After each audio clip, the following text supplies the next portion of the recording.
Relation of function में सबसे पहला जो फंक्शन आता है उसे कहते हैं डोमेन। और जो डिफरेंस है, डोमेन क्या है, क्या कोडोमेन है और क्या रेंज है।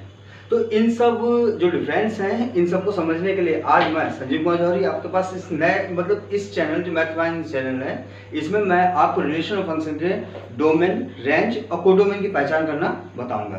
तो चलिए चलते हैं बोर्ड पे। देखिए आपको जो मैपिंग होती है वो मैपिंग आपकी कितनी होती है। जैसे suppose that F real number से रियल नंबर पे अगर हम करते हैं और यहाँ पे हमसे डोमेन समझा रहे हैं, ये चीज पहला डोमेन हो जाता है और दूसरा हो जाता है कोडोमेन।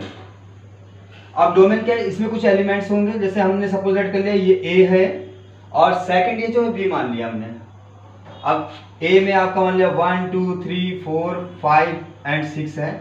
ठीक उसी प्रकार से हमने यहाँ पे मान लिया कि अगर A B C D E F और जी है, इस तरह से हमने मान लिया।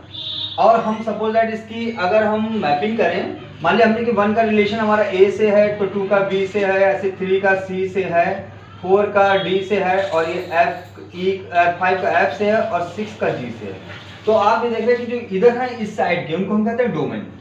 यानी डोमेन हमारे पास आ जाएंगे 1 2 3 4 5 और 6।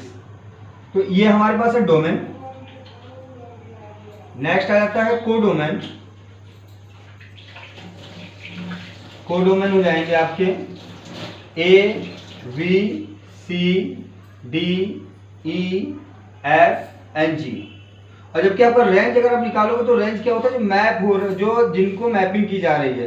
कहने मतलब यहाँ पे A B C D E F G था, लेकिन इसमें ऐसा एक टर्म्स है ई जिसको हमने मैपिंग नहीं की, जिसकी यानी यहाँ पे डोमेन के किसी भी टर्म से कोई मैपिंग नहीं हो रही इसकी।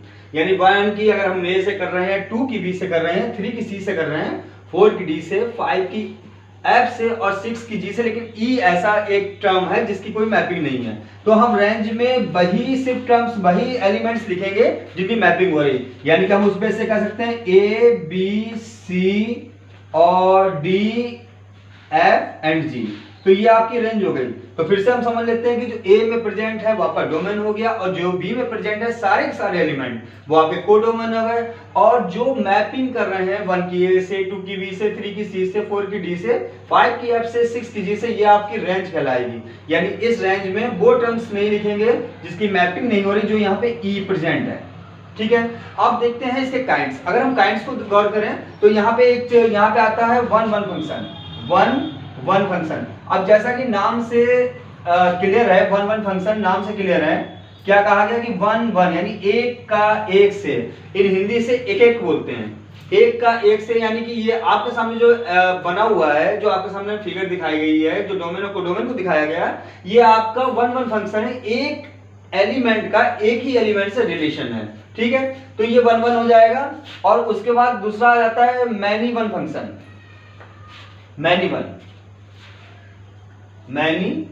1 फंक्शन, जिसे आप बोल सकते हैं, कह सकते हैं कि अगर हम सपोज दैट जैसे इस 3 और इस 3 का भी रिलेशन हम ई से कर दें, सपोज दैट अगर हमने 3 का ई से कर दिया तो ये मैनी 1 हो गया। इसका मतलब क्या है कि 3 जो है, एक 3 एलिमेंट जो डोमेन का 3 है वो सी से भी मिल रहा है और जाके ई से भी मिल रहा है। तो ये जो हो गया ये मैनी 1 हो गया। इसके बाद आता है 1 1 अनटू, या हम सिर्फ अनटू फंक्शन कहें तो ज्यादा अच्छा है। अनटू फंक्शन क्या होता है, अगर कोडोमेन में कोई भी एलिमेंट खाली ना हो। देख रहे हैं अभी इस समय क्या है, इस समय ये अनटू फंक्शन है। यानी हमारे सामने जो इमेज है, क्योंकि इसका हर एक कोडोमेन जो है डोमेन से प्री इमेज बना रहा है, तो ये फंक्शन हो गया अनटू फंक्शन। लेकिन अगर हम पहले की तरह इस एलिमेंट को खाली कर देते हैं, पहले की तरह इस एलिमेंट को छोड़ देते हैं, तो यही फंक्शन हो जाएगा इनटू फंक्शन।